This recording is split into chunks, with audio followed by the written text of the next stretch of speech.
ఓం తత్సత్.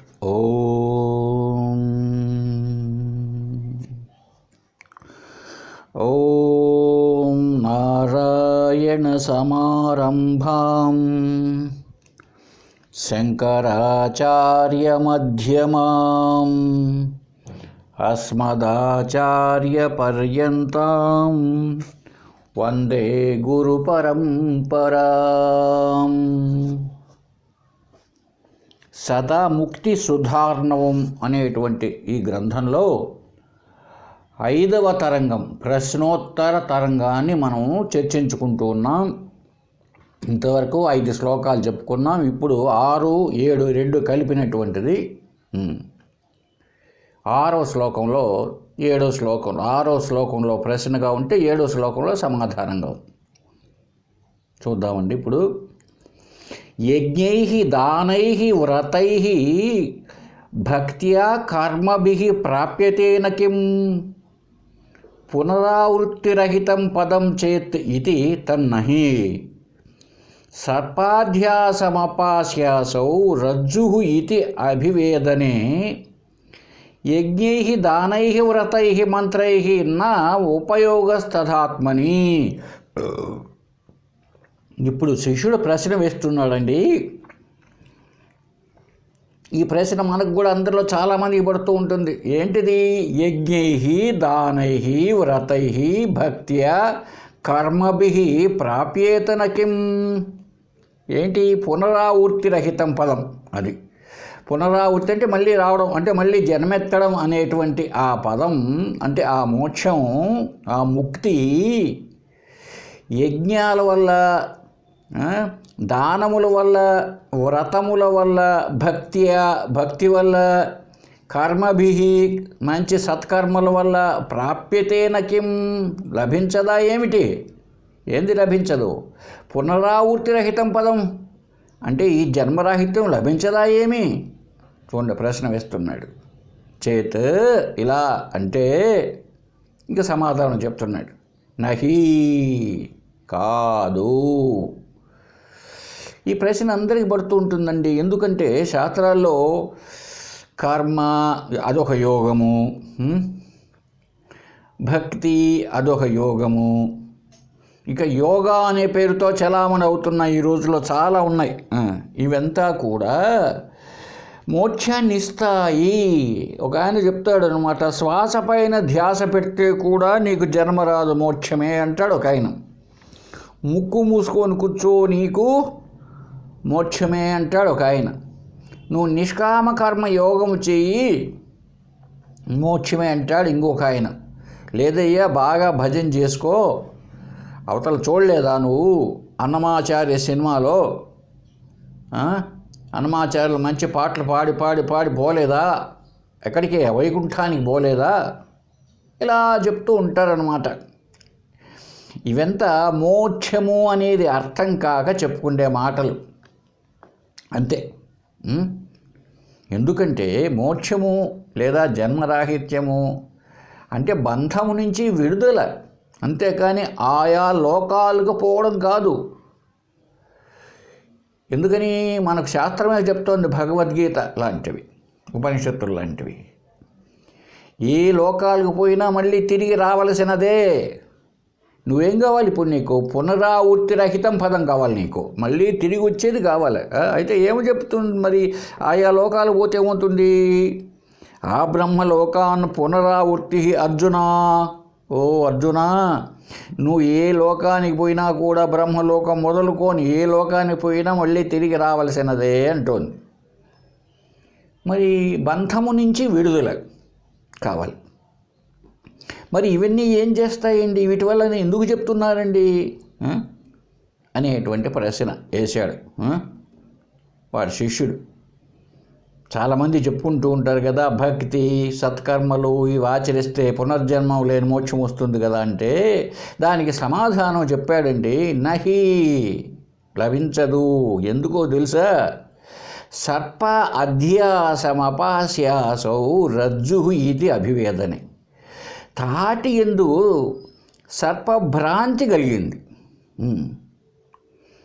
తాడు ఉన్నదేమో తాడే, ఇప్పుడు భ్రాంతి చేత పాము అనుకున్నాడు.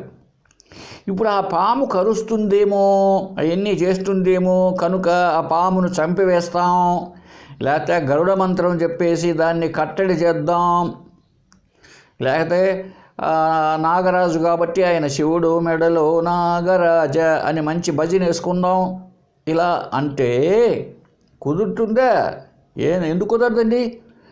సర్ప అధ్యాసం, అది సర్పం కాదు, నిజమైన సర్పం కాదు. అక్కడుండే త్రాడునందు నువ్వు అధ్యాస పడ్డావు, అంటే భ్రాంతి పడ్డావు అజ్ఞానం చేత. ఇప్పుడు ఏం చేయాలి? ఆ సత్యము కాని దాని స్వరూపం ఏమిటో తెలుసుకోవాలి. విచారణ ద్వారానే ఇప్పుడు బయటపడుతుంది. కానీ అక్కడ నిజమైన సర్పమే అయితే నువ్వు ఏదైనా కర్మో భక్తో ఏమన్నా చేస్తావు. ఇప్పుడు అది అసలు పాము నిజం కాదు కదా. మరి ఏమండి మీరు అనొచ్చు, నిజమోనేమో, ఎవరు చూసి వచ్చినారండి, అది నిజమైన పామేమో. అది నిజమైన పాము అయితే మాత్రం కర్మ చేత, భక్తి చేత, మంత్రతంత్రాల చేత పోతుంది. ఏమండి అది నిజం కావడానికి వీల్లేదు అక్కడ. ఎందుకు? ఒకసారి లైట్ అయ్యి నిజమేమో తెలుస్తుంది. ఎందుకు ఇంత రామాయణం? లేదా విచారణ చేయి. ఇది పాము అయితే కదలవాలి కదా, నేను చప్పట్లు కొడుతున్నాను, కనీసం ముందుకు పోవాలి కదా. ఇది పాము అయితే కొంచెమైనా పడగ పైకెత్తి బుస శబ్దం రావాలి కదా. ఇట్లా విచారణ చేయి, నీకే తెలుస్తుంది ఇది పాము కాదు అని.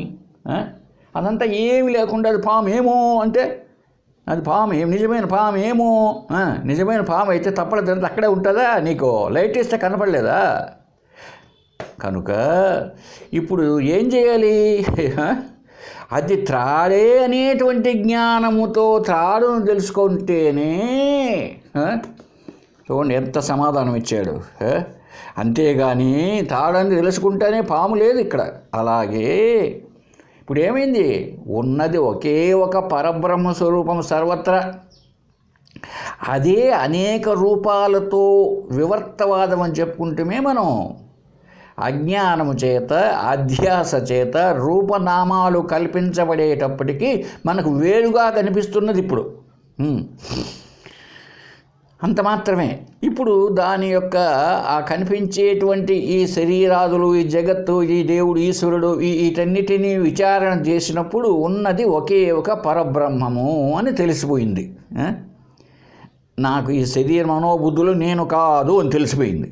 ఇదంతా భ్రాంతి చేత కనపడుతున్నది, ఇలా తెలియబడుతున్నది, అంతేగాని సత్యం కాదు అన్నప్పుడు ఏమైపోయింది? ఇప్పుడు నీకు బంధం అనేదే లేకుండా పోయింది.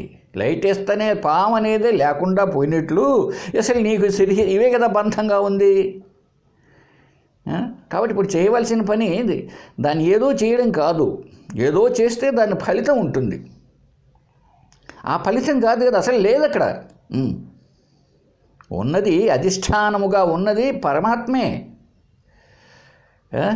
ఈ శరీరానికి, ఈ జగత్తుకు. కాబట్టి కారణము పరమాత్మే, కార్యముగా కనపడుతున్నది. కారణం బంగారే, కార్యముగా నగలు కనపడినట్టు. ఒకవేళ కనపడినంత మాత్రం అది బంగారు కాకుండా పోయిందా? ఉన్నది కారణమేనండి, ఎప్పటికీ కార్యం కాదు. కార్యము కారణంలో లయం చేసుకొని చూడాలి విచారణ ద్వారా, అప్పుడు తెలియబడుతుంది. ఇప్పుడు బంధమే లేదని తెలిసిన తర్వాత ఇక నీకు బంధమే లేదన్నప్పుడు ఇక మోక్షము లేదు, బంధము లేదు. ఈ పద్ధతిలో తెలుసుకోవాలి. కానీ ఇప్పుడు ఆ పామును పోగొట్టడానికి యజ్ఞము, యాగము ఇంత ఉన్నాయి, మంత్రాలు ఎట్లయితే సరిపడవో అలాగే ఇప్పుడు జ్ఞాన మార్గం ద్వారా నేను జీవుణ్ణి కాదు పరమాత్మనే నిశ్చయం చేసుకోవడానికి స్వస్వరూప జ్ఞానమే కావాలి. జ్ఞానం కావాలంటే ఎలా వస్తుంది అయ్యా? ఎట్లా వస్తుందండి? తెలిసిన అని అడిగితే ఆయన చెప్తాడు, అంతే కదా. జ్ఞానం ఎప్పటికి కూడా గురుబోధ ద్వారా తెలిసిన వాళ్ళ నుంచే రావాలి. అయితే తెలిసిన వాళ్ళు అది మాత్రమే తెలిసింది అని ఎలా చెప్తామండి అంటే, ఆయనకి మాత్రమే తెలిసింది కరెక్ట్ అని ఎలా అనుకోవచ్చు? ఎలా అనుకోవాలి అనొచ్చు మనం. ఆయన ఎవరో చెప్పాడు, ఒక ఆయన గుండె గడ్డమైనో ఎట్లా నమ్ముతామండి అంటే, శాస్త్రం. ఏ శాస్త్రం అండి? రామాయణ భారతాల కాదు, దానికి ఏ శాస్త్రం? తస్మాత్ శాస్త్రం ప్రమాణంతే కార్యకార్య వ్యవస్థితౌ అన్నాడు భగవద్గీతలో కృష్ణుడు. ఏ శాస్త్రం? ఉపనిషత్తు శాస్త్రాలు, ఉపనిషత్తులే, లేదా బ్రహ్మసూత్రాలు, లేదా భగవద్గీత లాంటివి. అవే అనాది కనుక అవే ప్రమాణం. వాటిని ద్వారా నీకు వివరించి విచారణ, శృతి, యుక్తి, అనుభవం, తర్కం ద్వారా బోధించినప్పుడు నీకు తెలియబడుతుంది సత్యంగా. అంతేగాని ఇక ఏమో చేస్తే మాత్రం అవి ఉపయుక్తము కావు అని సమాధానం చెప్పాడండి. ఇక్కడ మంచి ఉదాహరణ చూడండి. సర్ప అధ్యాసమపాస్యాసౌ రజ్జు ఇది అభివేదనే. ఆ తాడు మీద నువ్వు పామును అధ్యాస చేసావయ్యా, ఎట్లా పోతుందనుకో. అలాగే ఇక్కడ కూడా యజ్ఞై దానై వ్రతై మంత్రై న ఉపయోగ తదా ఆత్మని.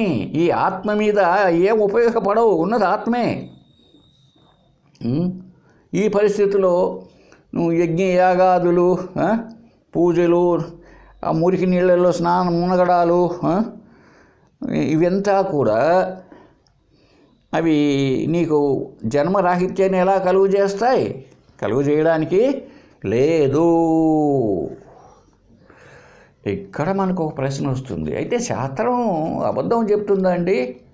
ఇవంతా యోగం యోగం అని ఇప్పుడు భగవద్గీత ఉంది. ఆ భగవద్గీత ఏం చెప్తున్నది? కర్మయోగము, తర్వాత ధ్యాన యోగము, చూడండి ఎంత బాగా చెప్తున్నదో. భక్తి యోగము, అన్నీ యోగాలే. మరి వాటి వల్ల ప్రయోజనం లేదా? వాటితో మోక్షం రాదా? రాదు చెప్పేశాడు ఇప్పుడు. నాహి. ఎందుకు?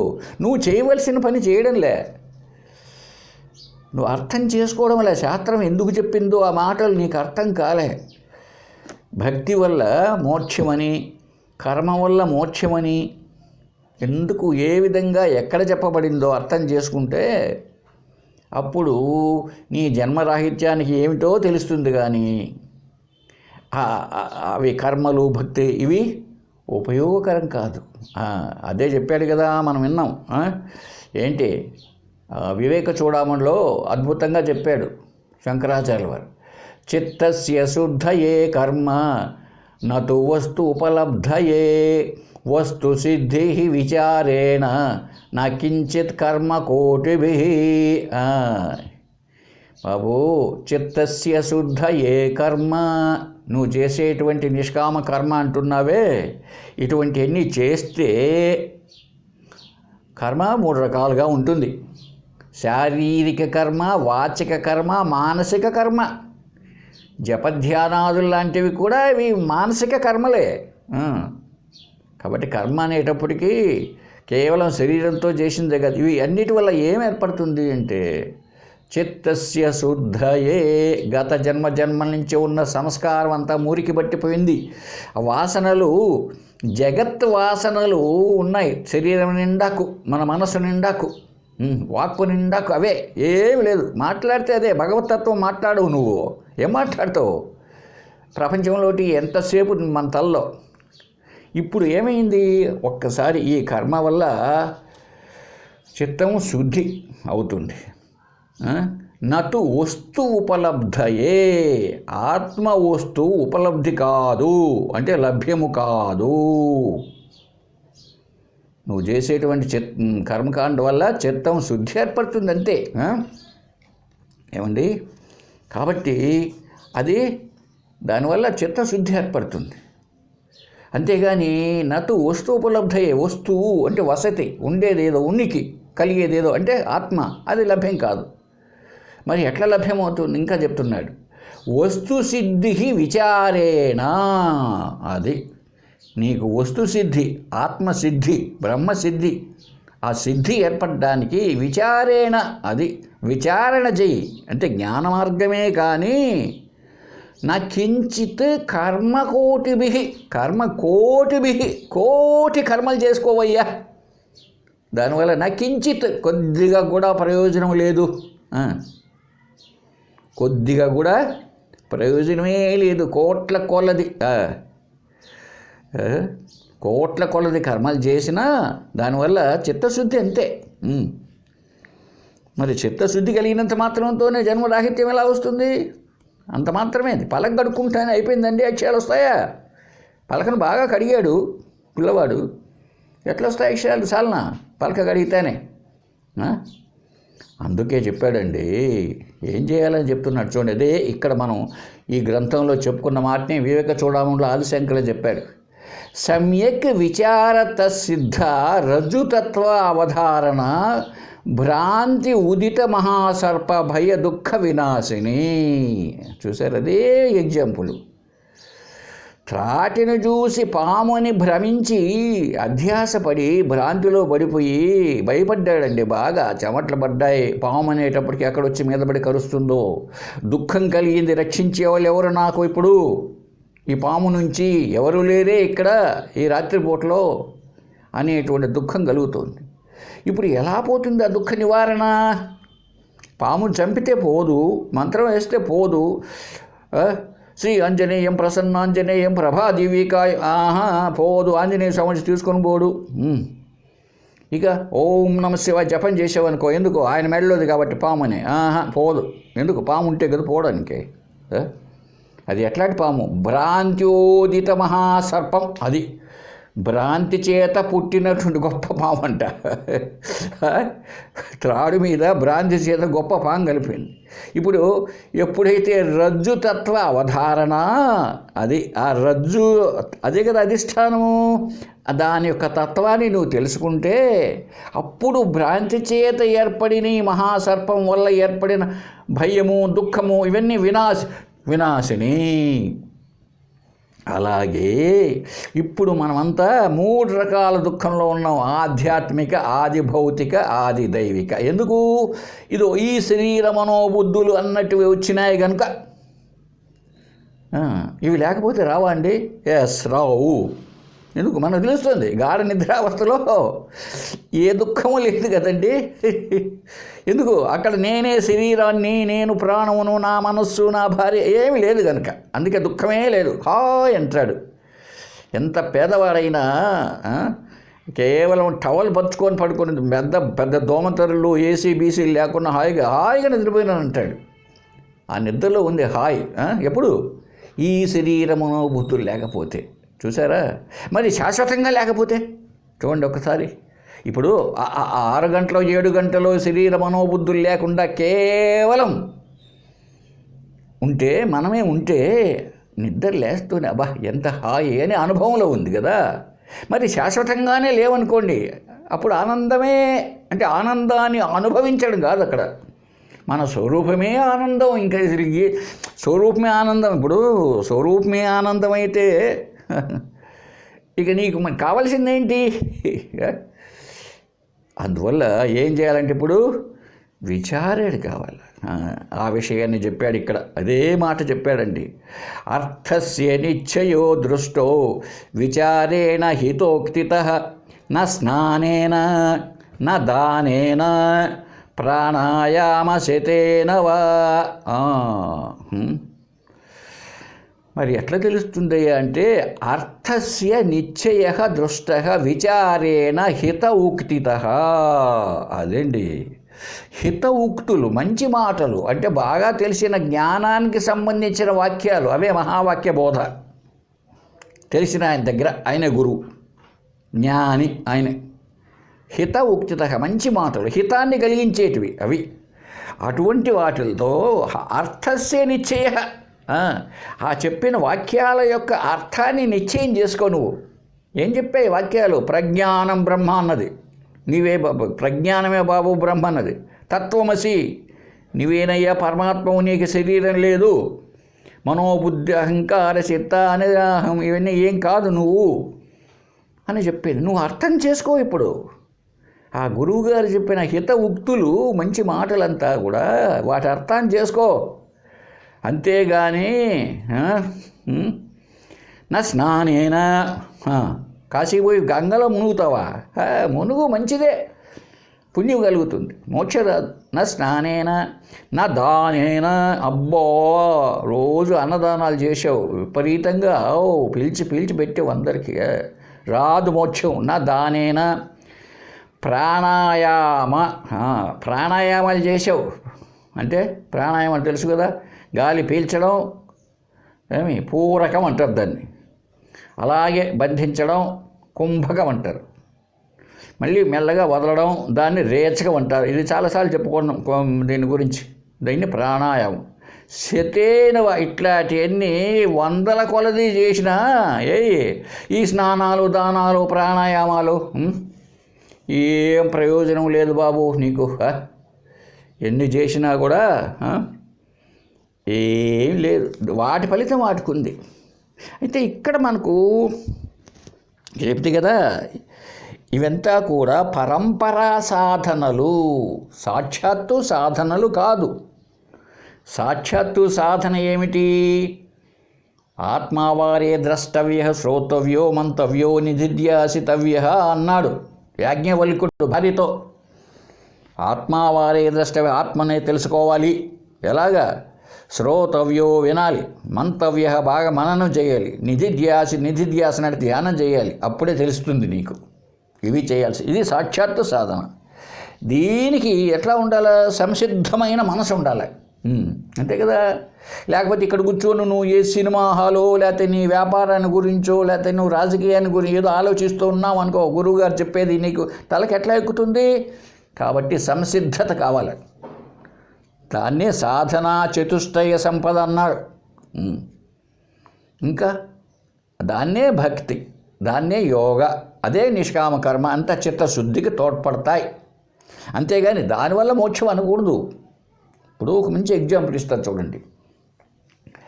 ఒక వ్యక్తి వరి నాటాలనుకున్నాడండి పొలంలో. అతడి పొలంలో ఒక 5-6 ఏళ్ల నుంచే సాగు చేయలేదు, అన్ని కంప చెట్లు ముళ్ళ చెట్లన్నీ ఏర్పడున్నాయి. ఇప్పుడు ముళ్ళ చెట్లంతా కొడుతున్నాడండి. ఇప్పుడు ఆ ముళ్ళ చెట్టు కొడితే ఒడ్లు వస్తాయా? అతను ఒడ్లు ఇంటికి వస్తాయండి? ముళ్ళ చెట్లు కొడితే రావు. అయితే ముళ్ళ చెట్లు కొట్టడం అవసరమా లేదా? అవసరమే, కాదని ఎవరన్నారు? అయితే ముళ్ళ చెట్టు కొట్టినంత మాత్రంతో వరి బండి ఒడ్లు రావు. సరే, బాగానే ఉంది. తర్వాత అంతా సదరం చేసి అక్కడ ముళ్ళ చెట్లంతా తీసేసిన తర్వాత బాగా దున్నినాడండి. అది దున్తానే ఒడ్లు వస్తాయండి? రావు. అయితే దున్నాల్సిన అవసరం లేదా? అవసరమే. అయితే దున్తే ఒడ్లు వస్తాయా? రావు. మరి దున్నానా లేదా? దున్నాల్సిందే. చూడండి ఎట్లా ఉంది పని. అయితే ఇవన్నీ ఏది కంప చెట్లు కొట్టడం, దున్నడం, ఇవంతా కూడా పరంపరా సాధనలు. అలాగే కర్మ, భక్తి, యోగ పరంపరా సాధనలు.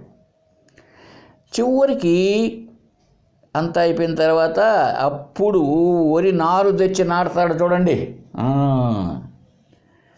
ఎప్పుడు ఆ కంప చెట్లంతా కొట్టి పొలాన్ని చదును చేసి దున్నిన తర్వాత. అలా కాకుండా దున్నిన తర్వాత ఏమిటయ్యా అసలు వరి ఒడ్లు వచ్చితే కూడా పెద్ద రేట్ లేవు, శనక్కాయలు మంచి రేటుగా ఉన్నాయి, వేరుశెనగలు, కాబట్టి అది వేయి అన్నాడు అనుకో, అప్పుడు వేరుశెనగ వేయచ్చు ఆయన. కాబట్టి కంప కొట్టినంత మాత్రంతోనే వరి పండుతుంది అనడానికి ఏం లేదు. లేదు ఏదో ఆరోగ్యం బాగాలేక హాస్పిటలైజ్డ్ అయినాడు అనుకో మనిషి, వరి లేదు వేరుశెనగ లేదు. అలా కాకుండా వరి నారు తెచ్చి నాటేసాడు అనుకోండి, ఇక నీళ్లు కట్టడం, ఎరువు వేయడం, ఇట్లాంటివన్నీ మననం.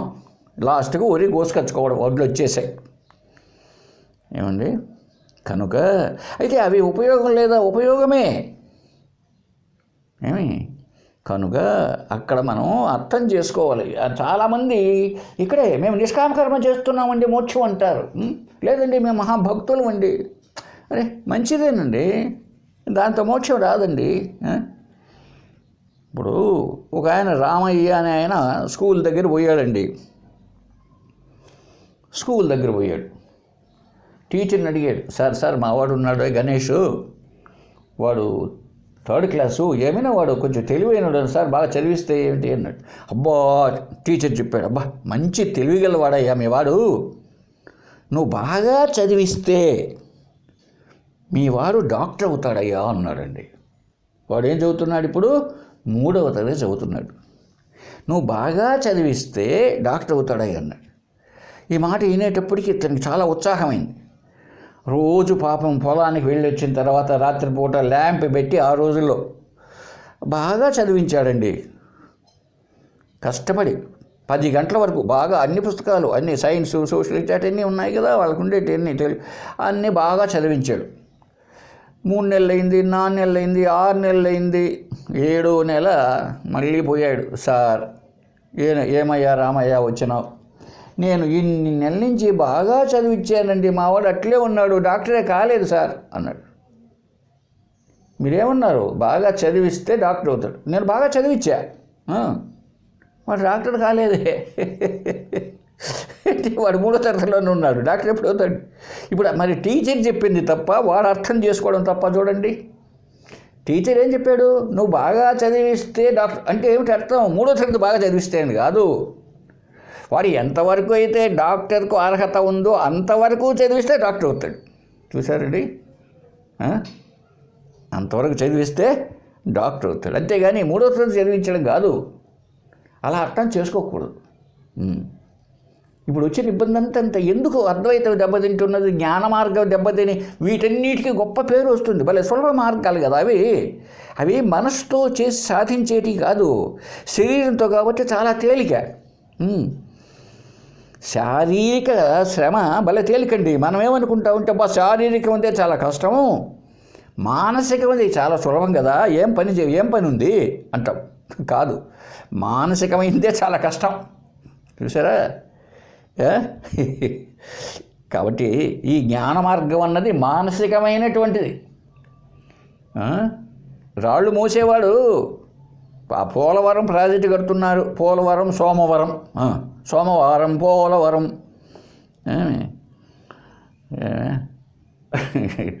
కాబట్టి అక్కడ రాళ్ళు మోస్తూ ఉంటారు. వాడికి ఇచ్చేది 500 1000. దానికంటే ఆ నిలబడి పని చేయిస్తుంటాడే వానికి ఎక్కువ జీతం. వీళ్ళందరికంటే ఆ ప్లాన్ వేస్తుంటాడు చూడండి, ఏసీ రూమ్లో కూర్చొని, ఆయన చీఫ్ ఇంజనీర్. ఆయన ఏం చేయడు చూసారా, ఒక్క రాయి కూడా మోయడు. అయితే అంతా మనసుతో కట్టేస్తాడండి ఆయన ప్రాజెక్టు. మనసుతోనే ప్లాన్ వేసేది కనుక మానసికమైన దానికే ఎక్కువ విలువ. కాబట్టి వీటన్నిటికీ తెలివైన వాడు ఎంతవరకు వినియోగించుకోవాలనో, దున్నడంతోనే అయిపోయి కంప చెట్టు కొట్టుకుంటూనే ఉంటే, దున్నుతూనే ఉంటే అర్థం చేసుకోకుండా ఏ ప్రయోజనం? అవి అవసరమే, ఎంతవరకు అవసరమో అంతవరకే తీసుకోవాలి. అర్థం చేసుకోవాలి. శాస్త్రం ఎందుకు చెప్తున్నది? భగవద్గీతలో కర్మయోగాన్ని గురించి చెప్పాడు, మరి చెప్పాలి కదా. ఎందుకు? చిత్తస్య శుద్ధయే కర్మ, ముందు నీకు చిత్తశుద్ధి కావాలి కదా. అలాగ అర్థం చేసుకోవాలి చెప్పింది ఎందుకు అని. మరి అలాగే చెప్తారు కూడా. అందుకే వాచ్యార్థమా లక్ష్యార్థమా అన్నారు. వాచ్యార్థం అంటే ఉన్నది ఏ ఉద్దేశంతో చెప్తున్నాడో అర్థం చేసుకోవాలి. సార్ చూడండి, చెప్తున్నా మీకు.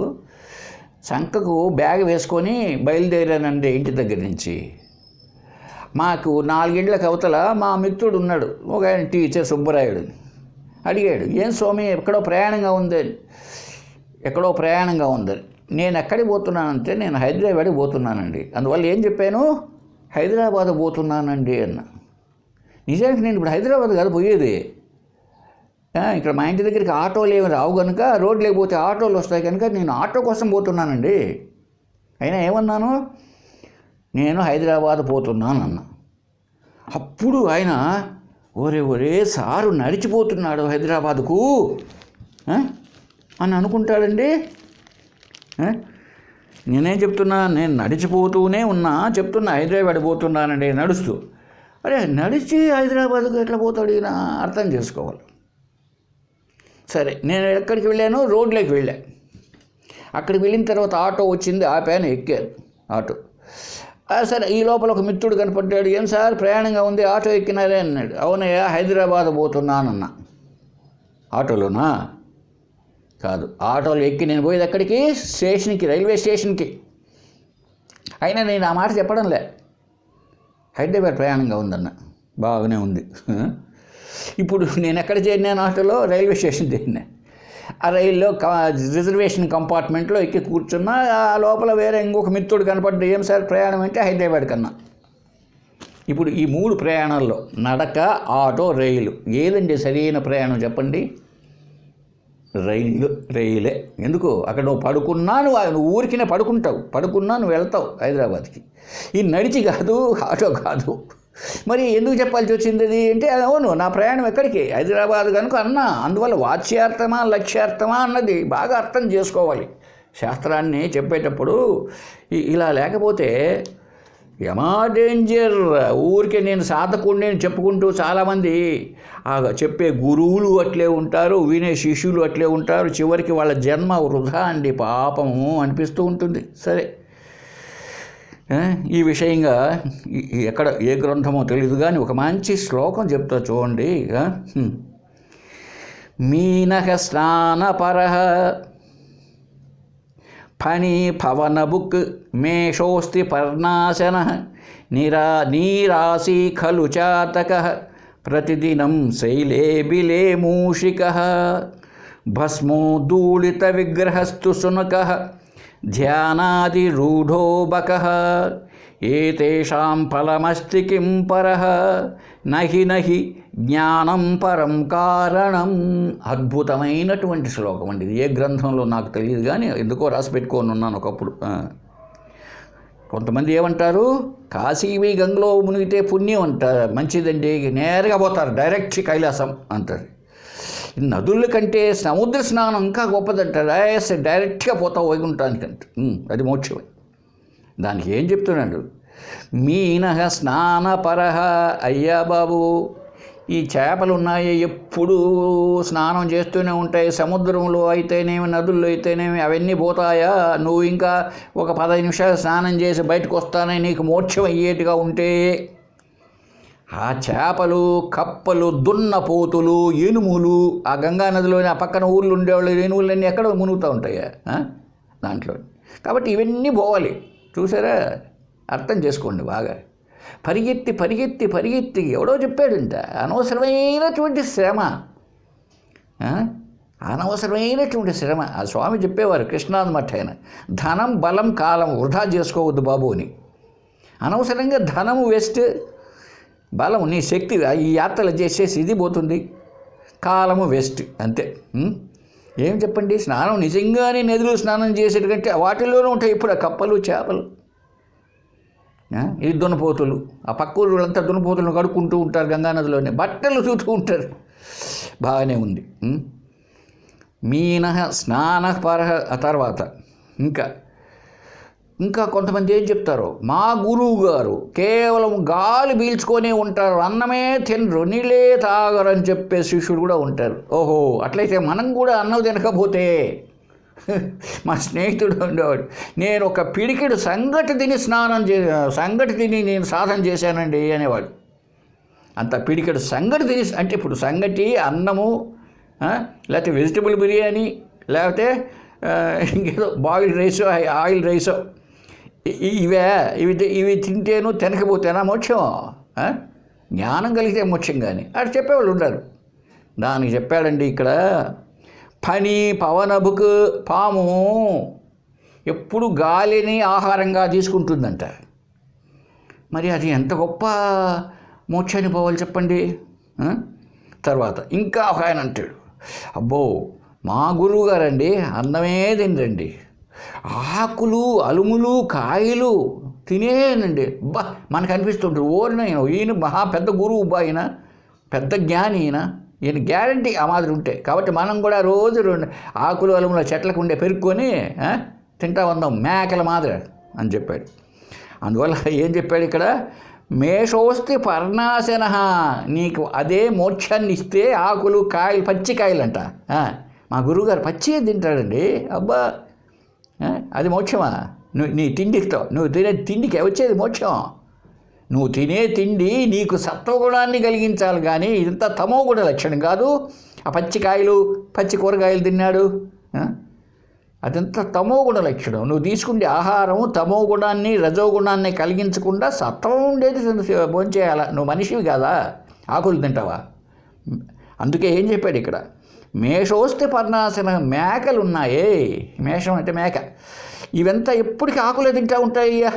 అది పోవాలయ్యా ముందు మోక్షానికి, మోక్షం పొందాలయ్యా, అది మీ గురువు కాదు. ఇంకా కొంతమంది మా గురువు గారు ఏం భోంచేయరండి, కేవలం నీటితో ఉంటారండి. నీరేనండి ఆయనకు ఆహారం. మనకు అనిపిస్తూ ఉంటుంది, అబ్బో ఈయన చాలా గొప్ప ఆయన. కాబట్టి ఆయన కాళ్ళ మీద పడి ఆయన పట్టి ఇస్తాడు పుస్తకం.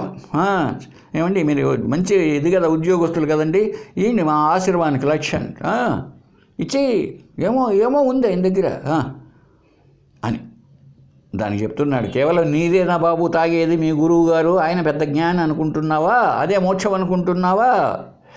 చాతక పక్షి అసలు పైన వర్షం పడుతూ ఉంటే అక్కడనే కిందకి పడకుండానే నీళ్ళు ఆ వర్షపు నీళ్ళ పైనే తాగుతుందంటది అక్కడే. అదే అంటే దానికి ఆహారం. చూడండి, మనం కింద పడి నీళ్ళన్నా తాగుతున్నాం, నేలపైన వర్షపు నీరు కింద పడితే అది బావిలోకి ఎక్కడ పోతే దాన్నన్నా తాగుతున్నాం. ఈ చేతక పక్షి ఎక్కడ ఆ మేఘాలు వర్షిస్తుంటే పైన తాగుతుందంట. మరి అది గొప్పగా పోవాలి కదా. ఇంకా ఒక ఆయన అంటాడు, మా గురువుగారు హిమాలయ పర్వతాల్లో 300 ఏళ్ళు తపస్సు చేశాడు. ఊరిని తప్పదేగా. ఆ హిమాలయ గుహల్లో చేస్తేనే తపస్సు చేస్తే వస్తుందా మోక్షం? ఏమండి, తపస్సు వల్ల ఏం కలుగుతుంది? చిత్తశుద్ధి, ఇవి కలుగుతుంది, ఏకాగ్రత కలుగుతుంది అంతే. తపస్సు అంటే ఏంటి? తపింపజేయడం శరీర మనోబుద్ధులను. అసలైన తప అంటే అర్థం విచారణ, అది చేస్తే వస్తుంది. తపస్సు అనే పదానికి అర్థం విచారణ అని కూడా ఉందండి. అంతేగాని ఈ హిరణ్యకశిపుడు చేసిందే తపస్సు కాదు. పంచాగ్నుల మధ్య 5 రకాల అగ్నుల మధ్య చేస్తారంట, పంచాగ్నుల మధ్య. అదంతా కాదు. అలా అంటారు కొంతమంది. మా గురువుగారు హిమాలయ పర్వత గుహల్లో ఉన్నాడు. ఆయన పెద్ద గడ్డం ఇంత పొడుగు పెరిగి, గోర్లు ఇంత పొడుగు పెరిగి, ఏమీ ఎందుకు కత్తిరించుకోవడానికి లేదు, కట్టర్ లేదు, నెయిల్ కట్టర్ లేదు, గడ్డం కొరుక్కోవడానికి బ్లేడ్ లేదేమో పాపం. కాబట్టి దానికి చెప్తాను చూడండి. ప్రతిదినం శైలే బిలే మూషిక. అట్లా గుహల్లో ఉండడమే మోక్షమైతే ఏం బాబు, ఎప్పుడు కూడా మూషిక ఉందే, ఎలుక ఎప్పుడు గుహల్లోనే ఉంటుంది. అంటే ఎప్పుడు చూసినా బొరకల్లోనే, దాని కాపురమే అక్కడ. అవసరానికి ఆహారానికి బయటకు వస్తుంది, మళ్ళీ పరిచుకుంటూ లోపలికి పోతుంది ఆ బొరకలకి.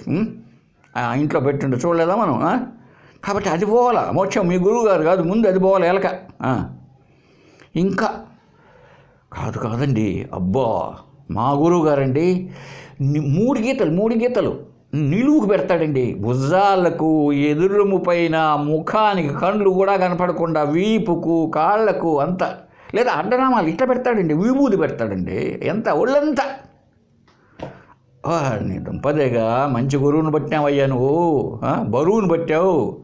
అట్లా విభూది పూసుకుంటేనే మోక్షం అయ్యేట్టుగా ఉంటే, భస్మో ధూళిత విగ్రహస్తు శునక. కుక్క, మనం చలికాలం చలిమంటలు వేస్తామనుకోండి బయట, అప్పుడు ఏదో కట్టి పొలంతా వేసి అది ఆ లాస్ట్కి అది విభూది అయింటుంది. కుక్క వస్తే భలే బొలుతుందండి. మీరు చూసారు లేదు? మేము చూసేవాళ్ళం పల్లెలో. మనం చలిమంట అయిపోయిన తర్వాత అంతా విభూది బూడిద ఉంటుంది కదండి, కుక్క వస్తే దాంట్లో బాగా బొలుతుంది అనమాట, ఇటు అటు బూడిదలో. నువ్వు ఇంకా భుజాలకు, ఈ అరిచేతులకు, ముఖానికే పూసుకున్నావు మీ గురువు. కుక్క ఒళ్ళంతా పూసుకుంది. కాబట్టి అది పోవాలి ముందు కుక్క. బాగుంది. ఇంకొక ఆయన అంటాడు, అబ్బో మా గురువుగారు సాయంత్రం అర్ధరాత్రి 11 గంటలకు లేస్తాడండి, తెల్లవార్దులు ధ్యానం చేస్తాడండి. తెల్లవార్దులు ధ్యానమా? లేక కూర్చొని తూగుతూ ఉంటాడా? అసలు ధ్యానం అంటే ఏంటి? ఎంతసేపు? అసలు కొన్ని క్షణాలైనా పక్కకు వికల్పం జరగకుండా ధ్యానం జరుగుతుందా? ఏంది ఇది? 11 గంటలు కూర్చుంటే తెల్లవార్దులు చేస్తాడండి. అదే ధ్యానం చేస్తే మోక్షమా? ధ్యానం అంటే ఉపాసన అనుకోండి, దైవ ఉపాసన, దేవుని గురించి ఉపాసన, లేదా మంత్ర జపం, ఇట్లాంటివి బాగుంది. దానివల్ల ఏకాగ్రత మనసుకి ఏకాగ్రత వస్తుంది. అది మోక్షం ఎలా అవుతుంది? సరే, అలా చేస్తేనే మోక్షం అంటావా నువ్వు? ధ్యానాది రూఢో బకః. చూసండి, బకం అంటే కొంగ. అన్నిటికంటే నెంబర్ 1 ధ్యానంలో ఫస్ట్ క్లాస్ అది. కొంగ యొక్క ధ్యానము అద్భుతంగా ఉంటుందంట. ఆ చెరువుల్లో చూస్తూ ఉంటే ఒక కాలు కింద పెట్టుంటుంది, ఒక కాలు మర్చుకో ఉంటుంది, కదలకుండా మెదలకుండా ఎప్పుడు చేప వస్తుందో టక్కని పట్టుకుంటుందండి అది కొంగ. అందుకే బకధ్యానం అన్నారు, చాలా గొప్పగా చేస్తారు. ఏమండి చూసారా, ఇంతవరకు ఏమేమో చెప్పాడు చూడండి. మీనహ స్నానపరహ, చేపలు ఇవంతా కూడా స్నానం ఎప్పటికీ. ఇవి పాము గాలిని తింటుంది, మేక ఆకులు తింటుంది, చేతక పక్షి కేవలం నీరు తాగే ఉంటుంది, ఈ మూషిక ఎలుక ఎప్పుడు చూసినా బొరియల్లోనే ఉంటుంది, కుక్క ఎప్పుడు బాగా నామాలు పెట్టుకుంటూ అని బొలుతూనే ఉంటుంది, తర్వాత కొంగ ఎప్పుడు అది మంచి ధ్యానం చేస్తూ ఉంటుంది. అయితే చివరికి చెప్తున్నాడు చూడండి, ఏతేషాం ఫలమస్తి కిం పరహ, ఇవన్నీ ఆ పరబ్రహ్మను పొందుతాయా ఫలం? ఈ పై నేను చెప్పిన వాటి యొక్క ఫలము మోక్షమా? నహి కాదు. ఏమండి ఇప్పుడు పైన చెప్పిన పద్ధతులతో వాళ్ళంతా జీవిస్తున్నారు అనుకుంటే చాలా గొప్ప అనుకున్నాం మనం.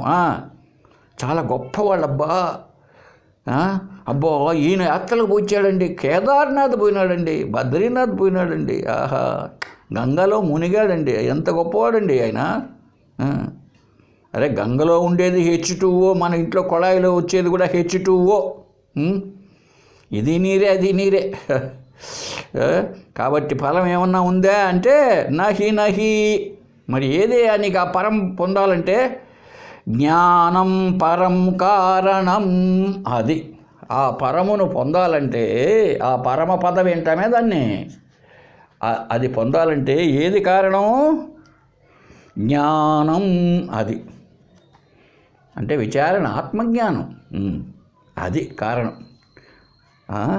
ఆ జ్ఞానాన్ని పొందితే ఏమండి, జ్ఞానం అంటే లౌకిక జ్ఞానం కాదు, నీ స్వరూపం ఏమిటో, నీవెవడవు, హూ యామ్ ఐ, నేనెవడను, కస్త్వం కోహం కుత ఆయాత భజ గోవిందం గోవిందం భజ మూఢమతే. దాన్ని చదువుకున్నాం. కస్త్వం నువ్వెవరు, కోహం అహం కహ నేనెవడను.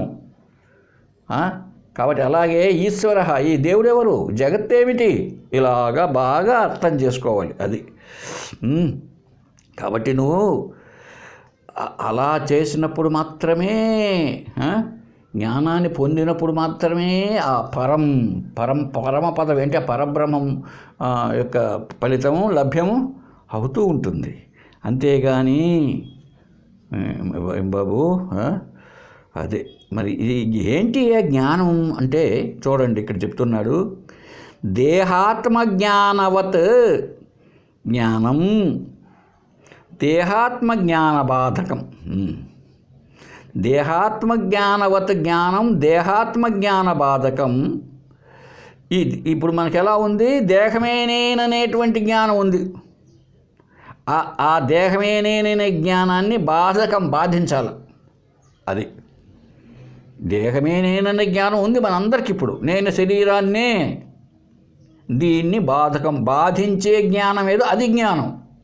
అంటే నేను శరీరమును కాదు, నేను సర్వత్రా వ్యాపించిన బ్రహ్మస్వరూపాన్ని, అహం బ్రహ్మాస్మి సోహం. ఈ జ్ఞానాన్ని పొందడం, జపం కాదు ఇది, జ్ఞానాన్ని పొందడం, ఇదే జ్ఞానం. అప్పుడు ఏమవుతుందంట, ఆత్మన్యేవ భవేద్యస్య, ఆత్మస్వరూపంగా ఉంటే అతడు నా ఇచ్ఛన్నపి ముచ్యతే, వద్దనుకున్నా కూడా మోక్షాన్ని పొందుతాడంట. అట్లాంటి మనిషి చూడండి, నాకు వద్దు బాబు మోక్షం, నేను మళ్ళా పుడతాను అని ఎంత అనుకున్నా అతడు విముచ్యతే, అతడు బంధం నుంచి ముక్తిని పొందినవాడే అని బద్దలు కొట్టినట్టు చెప్తోందండి ఉపనిషత్తు. వేదం చెప్తున్నది. మరి నా ఇచ్ఛన్నపి, కోరకపోయినప్పటికీ ముచ్యతే, కోరకపోయినా నాకు విముక్తి కావాలని నీవు ముక్తుడైపోతావు. ఎందుకు, ఇప్పుడు ఏది బంధం, శరీరమే నేను అనుకోవడమే బంధం. ఇది జన్మల నుంచి వచ్చింది కాబట్టి పెద్దగా పేరుకుపోయి ఉన్నది, ఇదే బంధంగా ఉంది. కాబట్టి ఇప్పుడు ఏం చేయాలా, దేహాత్మజ్ఞాన బాధకం. ఈ దేహమే నేననేటువంటి దాన్ని బాధించేటువంటి జ్ఞానం కావాలి. నేను శరీర మనోబుద్ధులతో ఉన్న ఈ పరిస్థితి కాదు. నేను వీటన్నిటికీ ద్రష్టను నేను, సాక్షిని నేను, అధిష్టానమైన ఆత్మను నేను, సర్వాధిష్టానమైన పరబ్రహ్మను నేను, నాకు శరీర మనోబుద్ధులు లేవు. ఇలా భావించినప్పుడు నువ్వు వద్దనుకున్నా మోక్షమే. కాబట్టి అటువంటి జ్ఞానాన్ని పొందవలెను. ఏమండి? అంతేగాని ఇంకా ఏదో చెప్పిందంతా కూడా చేయడం కాదు. అది ఈ విషయాన్ని ఇంకా చెప్పబడుతుంది. చూడండి.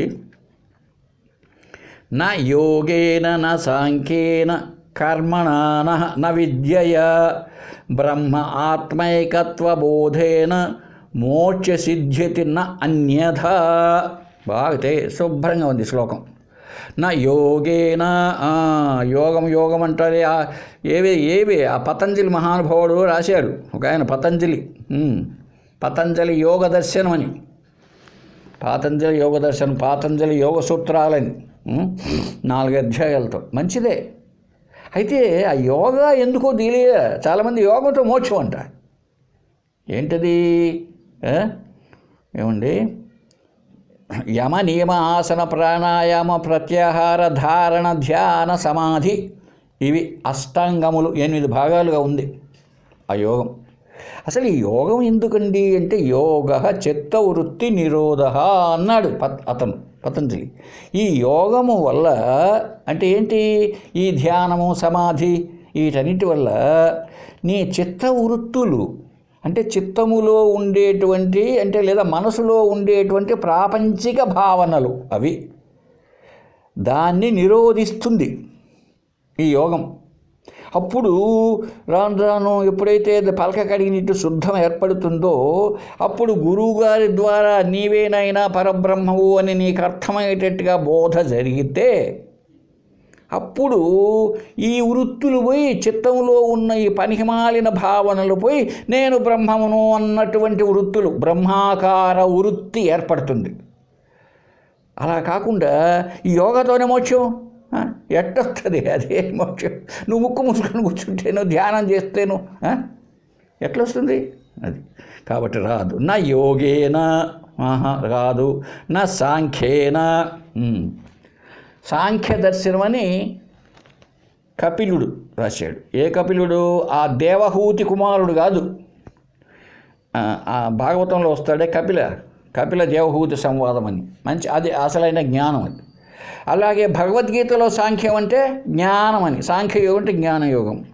ఇది అలా కాదు. ఈ సాంఖ్యం ఏమిటంటే 25 తత్వాలు, లెక్కాచారం, 3 శరీరాలు, 5 జ్ఞానేంద్రియాలు, అది సంఖ్యను బట్టి 25 తత్వాలుగా చేసి ఈ ఒక్కొక్క దాని గురించి చెప్పబడుతుంది. దీన్ని సాంఖ్య దర్శనం అన్నారు. కాబట్టి అంటే ఇటువంటి దర్శన శాస్త్రాల వల్ల లభ్యం కాదు. కర్మణా కర్మ వల్ల రాదు. నా విద్యయ, ఇక్కడ విద్య అంటే ఉపాసన, దైవ ఉపాసన, భక్తి, దీనివల్ల రాదు మోక్షం. చూసారండి? నా యోగేన నా సాంఖ్యేన కర్మణా నా విద్యయ, ఉపాసన వల్ల లేదా భక్తి. ఉపాసన అంటే భక్తి, జపము ధ్యానం అంటుంటామే, దైవోపాసన. భక్తి వల్ల రాదు. మరి ఎలాగా? బ్రహ్మ ఆత్మ ఏకత్వ బోధేనా. అది ఈ టీచింగ్, ఈ బోధ అంటే ఈ జ్ఞానం. ఏ జ్ఞానం? బ్రహ్మ ఆత్మ ఏకత్వము. ఈ జీవాత్మ అనుకుంటూ ఉన్నావు కదా నువ్వు, అది లేదా ప్రత్యేగాత్మ అనుకుంటున్నావు కదా, అది ఆ బ్రహ్మ, తత్బ్రహ్మ, ఆ బ్రహ్మ. ఈ రెండు ఏకత్వమే, ఒకటే అనేటువంటి బోధ, అనేటువంటి జ్ఞానము ద్వారా. అది ఇప్పుడు చెప్తే, ఇప్పుడు ఇంతకుముందు తత్ త్వం అసి, తత్ అంటే ఆ పరబ్రహ్మము, త్వం అంటే నీవంటే శరీరంతో చెప్పడం కాదు. ఆయన చెప్పలే శరీరంతో కాదు. శరీరం ఎట్లా అవుతుంది? చచ్చిపోతుంది. చాలామందికి పెద్ద ప్రశ్న వస్తూ ఉంటుంది, ఏంటిది తత్వమసి? తత్వమసి నీవే బ్రహ్మవు అంటే ఈ ఈ శరీరంతో నా చెప్పింది కాదు. వాచ్యార్థం తీసుకోవాకు, లక్ష్యార్థం తీసుకో. వాచ్యార్థం తీసుకుంటే శరీరం మార్పులు ఈ చచ్చిపోయాయన బ్రహ్మ పరమాత్మ కాదు. ఈ శరీరానికి ఏదైతే అధిష్టానముగా ఉన్నదో అది మనం ఏమనుకుంటున్నాం, ఈ శరీరంతో పరిమితి చెంది ఉన్నదే దీన్నే అనుకుంటున్నాం ప్రత్యేగాత్మని జీవాత్మని. విరోధాంశమైన ఆ జీవ శబ్దాన్ని తొలగించి చూస్తే, ఈ జీవశబ్దాన్ని తొలగించి చూస్తే ఆ బ్రహ్మము ఈ ఆత్మే. ఆత్మ బ్రహ్మము మధ్య భేదం లేదు, ఒకటే ఏకత్వం.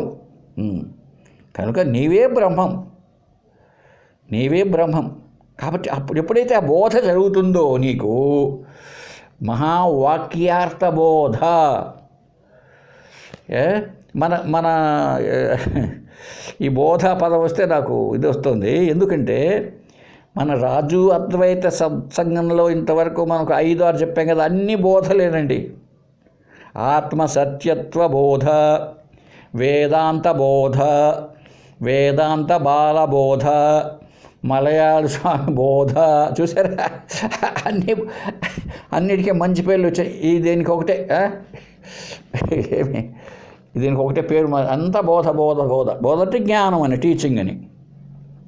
బ్రహ్మ ఆత్మైకత్వ బోధ. ఈ బ్రహ్మ ఆ జీవ అనేది సపరేట్గా లేవు, అంతా ఒకటే అనేటువంటి దాంతో మోక్ష సిద్ధ్యతి, నీకు ముక్తి లభిస్తుంది. చూసారా, నా అన్యథా, ఇక వేరే మార్గముతో కాదు. ఏమండి, ఎంత క్లియర్గా చెప్పబడుతుంటే. కాబట్టి ఇంత క్లియర్గా చూడండి, ఎంత బాగుందో శ్లోకం. నా యోగేన నా సాంఖ్యేన నా సాంఖ్యేన కర్మణ నా విద్యయ బ్రహ్మాత్మేకత్వ బోధేన మోక్ష సిద్ధ్యతి నా అన్యథా, ఇక వేరే మార్గముతో లభ్యము కాదు. ఎందుకు లభ్యం కాదు అంటే ముందే చెప్పుకున్నామండి. ఆ శ్లోకం చెప్పుకున్నప్పుడు అది సత్యమైతే ఏదైనా దాంతో లభ్యమవుతుంది. అది కాదు కదా, అది భ్రాంతి. ఇక్కడ మనకు అర్థం కావాలి. ఇదంతా అధ్యాస. మొన్న ఎప్పుడో చెప్పుకున్నామండి, 4వ తరంగంలోనేమో అధ్యాసను గురించి చెప్పుకున్నాం. అధ్యాస అంటే అతస్మిన్ తద్బుద్ధి అధ్యాస. అది కాని దాని ఎందు అది అని భావించడమే అధ్యాస. అది కాదు. ఇప్పుడు పాము కాని దాని ఎందు ఉండే తాడునందు పామును భావించడం, పాము కానటువంటి తాటి ఎందు పామును భావిస్తున్నాం, దీన్ని అధ్యాస. అలాగే నేను ఆత్మస్వరూపాన్నే, ఈ శరీరం మనం కాదనమాట. ఎందుకు కాదు, మారిపోతుంది కదా. ఒకప్పుడు శరీరం లేదు, నిన్నే చెప్పుకున్నాం, శరీరం లేదు, నేనున్నా. శరీరము లేని నేనున్నా. నేనుండి తల్లి గర్భంలోకి వచ్చా, ఒక శరీరంతో పుట్టా. అప్పుడు పుట్టిన చిన్న శరీరం ఉంది, మళ్ళీ పెరుగుతూ వస్తుంది, మార్పులు చెందుతూ ఉంది, చివరికి లేకుండా పోతుంది. కాబట్టి ఈ శరీర మనోబుద్ధులు నేను ఎలా అవుతాను? అందులో ఈ శరీర మనోబుద్ధులు ఎలా ఉన్నాయో నాకు తెలుస్తున్నాయి. కాబట్టి నేను శరీర మనోబుద్ధుల కంటే వేరుగా ఉండాలి కదా. తప్పక ఏదైతే తెలియబడుతుందో, ఏమండి, ఆ తెలియబడేదానికంటే తెలుసుకునేవాడు వేరుగా ఉంటాడు. ఘటాద్రష్ట ఘటాద్భిన్న. కుండను చూచేవాడు కుండ కంటే వేరుగా ఉంటాడు. దేహాత్ ద్రష్ట దేహాత్ భిన్న. దేహమును తెలుసుకునేవాడు దేహము కంటే వేరుగా ఉండాలా లేదా? ఇప్పుడు అక్కడ కుండ ఉందండి, ఇది కుండ, దీంట్లో బియ్యం పోసాం అంటూ ఉన్నాడు అనుకోండి, కుండ మనకు వేరుగా లేదు, ఉంది. అలాగే ఇదిగో ఇది శరీరం అనే విషయం మనకు తెలుస్తూ ఉంది. నా ఒళ్ళు కాలిపోతున్నది, నా ప్రాణం సచ్చుగా ఉన్నది, నా కళ్ళు సరిగ్గా కళ్ళు సరిగ్గా కనపడడం లేదు, నా మనస్సు తిట్టినారు, ఇంట్లో పెళ్ళాన్ని తిట్టింది, మనసు ఎంతగా గజిబిజిగా ఉంది. ప్రతి ఒక్కడికి మనస్సు ఇంద్రియాలు అంతా తెలియబడుతున్నాయి, శరీరం అంతా. మరి నేను ఎలా అవుతాను? నేను ఆకాశంలాగా ఉండేవాడిని కదా. ఇలాగా ఎప్పుడైతే లభ్యమవుతుందో, ఏమండి, కనుక అదంతా అధ్యాస. అందువల్ల తొలగించుకోవాల్సింది. అధ్యాసకు కారణం ఏమిటి? అజ్ఞానం. ఎప్పుడైతే స్వరూపం తెలియబడలేదో అజ్ఞానం వల్ల, తెలియని దానివల్ల, అవిద్య వల్ల, అప్పుడు ఇంకొక దానిగా వచ్చింది, విక్షేపం కలిగేసింది ఇంకొకటిగా. దానివల్ల మనకు భ్రాంతి పడ్డాము. ఎందుకు? ఉండాల్సింది ఒకే పరమాత్మ అండి, అనేక మంది దేవుళ్ళు ఉండడానికి లేదండి. మనం కల్పించుకున్నాం అనేకం ఉన్నాయని. అనేకం ఉంటే కొట్టుకుంటారు వాళ్ళు. చూసారా? ఇప్పుడు అనేక రాజకీయ పార్టీలు వచ్చి ఏం కొట్టుకుంటారు చూడండి. ఒకప్పుడు లేవు ఇన్ని. మా చిన్నప్పుడు మనకు భారతదేశంలో కూడా పార్లమెంటు కానీ అసెంబ్లీలో కానీ కేవలం కమ్యూనిస్టు పార్టీ, కాంగ్రెస్ పార్టీ రెండే ఉండేటివండి ఎక్కువగా. మిగిలినవి అసలు లేవు. తర్వాత ఇప్పుడు ఎన్ని అయినా చెప్పండి. ప్రజారాజ్యం, జనసేన, వైసీపీ, తెలుగుదేశం, తమిళదేశం, కన్నడ, ఎన్నో ఒకటే రెండే. కాబట్టి నుండి కొట్టుకుంటూ ఉంటుంది. కాబట్టి దైవం అన్నది పరమాత్మ లేక పరబ్రహ్మ అది ఒకటే. కాకపోతే అనేక రూపాలు కనపడవచ్చు. అవి ఉన్న బంగారే అనేక రూపాలుగా కనపడుతున్నది అంతే. అది సత్యం ఎలా అవుతుంది? అది సత్యం కావడానికి వీలే లేదన్నమాట. భ్రాంతి. ఆ భ్రాంతిని తొలగించుకోవడమే కావాలి ఇప్పుడు మనకు. ఎప్పుడైతే భ్రాంతిని తొలగిపోతుందో నువ్వు మోక్షం వద్దన్నా కూడా మోక్షం వచ్చి కూర్చుంటుందండి. ఈ విషయంగా ఇంకొక చెప్పేసుకొని వెళ్దామండి. అద్వైత తారావళి అనే మంచి గ్రంథం అండి. సదాశివ బ్రహ్మేంద్రుడు పేరు విన్నారా మీరు? మంచి ఆయన కీర్తనలు ఏంటివి చాలా రాశాడండి. ఏవి అద్వైత కీర్తనలు చాలా రాశాడు. బ్రహ్మైవాహం కిల ఇట్లాంటివన్నీ నాకు భజరే యదునాదం ఇట్లా కీర్తనలు అనేక ఉన్నాయి ఆయన రాసినవి. ఆయన రాసిన గ్రంథం అద్వైత తారావళి. దాంట్లో ఒక అద్భుతమైన వివరణ ఇచ్చాడు చూడండి. దంతిని దారు వికారే దారు తిరోభవతి సహ అపి తత్రైవ జగతి తథా పరమాత్మ నపి జగత్ తిరోధత్తే. దంతి దారు వికారి ఒక ఏనుగంట, ఒక కొయ్య, సపోజ్ ఒక పార్క్ అనుకోండి, దూరంగా ఉంది. ఆ పార్కులో కొయ్యతో ఒక ఏనుగు చేసి పెట్టారండి. ఆ దూరం నుంచి చూస్తే ఎవడేమంటాడు? అదేదో ఏనుగు అంటాడు ఎవడైనా. అదేదో కొయ్య అనడు అంటాడా? కొయ్యతో చేసింది ఏమంటాడు? అదో ఏనుగు అంటాడు. అయితే నిజానికి ఆ ఏనుగు ఏంటండి? కొయ్యే. ఇప్పుడు ఆ ఏనుగు పైన చూపు నిలిపాడు అనుకోండి, ఏనుగుగా చూశాడు అనుకోండి, కొయ్య చెక్క కనపడుతుందండి? కనిపించదు. వాస్తవానికి ఆ ఏనుగంతా దేంతో చేశారు తెలుసా? కొయ్యతోనే. ఏది ఏమేమి ఉంది అక్కడ? ఆ ఏనుగు కడుపు, ఆ ఏనుగు తొండము, ఆ ఏనుగుండే దంతాలు అంతా కొయ్యేనండి. అంతా కొయ్యే. అన్నీ కనపడుతున్నాయి. ఏనుగు కాళ్ళు అంతా కొయ్యే. కొయ్యతో చేసి ఏనుగు. అయితే నువ్వు ఏనుగుగా చూస్తూ ఉంటే కొయ్య ఏమాత్రం కనపడదండి. ఒక్కసారి ఏనుగుగా కనపడుతున్నా నీకు అర్థమైందనుకో. అసలు ఏనుగు కంటే కూడా ఒక సింహం అనుకోండి, పోనీ ఏనుగు వదిలే, సింహం. ఒక సింహంగా కొయ్యతో చేసి పెట్టారు. ఇప్పుడు నువ్వు అది దగ్గరికి దూరం చూస్తేమో సింహం అనుకున్నావు, భయపడిపోయావు. ఇప్పుడు దాని దగ్గరికి పోయి ఇదంతా కొయ్యే కదా అని విచారణ చేసి చూసావండి. కాళ్ళు, అద నోరు, పండ్లు, ఆ జూలు అంతా కొయ్యతో చేసినట్టువే. ఇప్పుడు చూస్తానే నీకేమైందండి? నీ భయము విచారణ చేసి చూస్తానే మటుమాయమైపోయింది. ఇంతవరకు నువ్వు ఏదైతే సింహం అనుకున్నావో ఇప్పుడు ఇది కొయ్య. ఇప్పుడు కొయ్య అని తెలిసినంత మాత్రంతోనే సింహముగా కనపడడం మానుకోదండి. అది మాయమైపోయి కొయ్య మిగలదు, అది సింహంగానే ఉంటుంది. నీకు తెలుస్తుంది ఏమని, ఎంత కొయ్య బల తమాషగా చేశారు ఆ సింహాన్ని అని. నీకు తెలిసిన వానికి విచారణ చేసి చూస్తే అది సింహమే. అలా చూడకుండా దాని పెయింటింగ్ బాగా దూరం చూసేవాడికి సింహమే. ఏమంటాడు వాడు? సింహమే అంటాడు. బాగా విచారణ చేసి దగ్గర పోయి పట్టి చూస్తే అంతా కొయ్యే. ఇప్పుడు ఆ సింహం నిన్ను వచ్చి చంపుతుందా? నిన్ను వచ్చి మింగుతుందా? అది కొయ్య. సింహముగా కనపడుతున్నప్పటికీ అది కొయ్యయే. అవునా కదా? కాబట్టి ఇలాగా నువ్వు విచారణ చేస్తే ఈ జగత్తంతా విచారణ చేసి చూడు, అంత సత్చిత్ ఆనందం. అస్థిభాతి ప్రియం, అస్థిభాతి ప్రియం. అలా చూసావనుకో అస్థిభాతి ప్రియం. అలా కలిపి చూస్తే అస్థిభాతి ప్రియం